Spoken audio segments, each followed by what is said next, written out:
ঈদের দিন ফজরের সালাত না পড়লে কি ঈদের সালাত হবে? আজীব প্রশ্ন। ঈদের দিন ফজরের সালাত না পড়লে কি ঈদের সালাত হবে? জবাব, ফজরের সালাতের হুকুম কি আর ঈদের সালাতের হুকুম কি?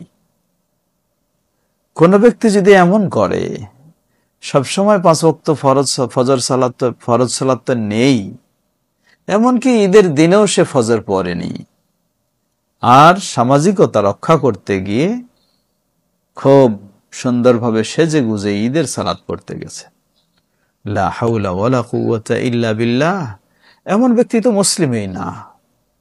যে 5 ওয়াক্ত ফরজ সালাত ঠিক মতো আদায় করবে না, সে তো মুসলিম নয়, তার তো ইসলামেই নেই। ঈদের সালাত আবার কি জন্য? ফজর সালাত বা ফরজ সালাত সেটি হলো ফরজ, ইসলামের রোকন, শক্ত জিনিস। এটা যার নাই, তার কোনো ঈদের সালাত নাই, তার কোনো ঈদের সালাত নাই, সে মুসলিম নয়। এটা অবশ্যই থাকতে হবে।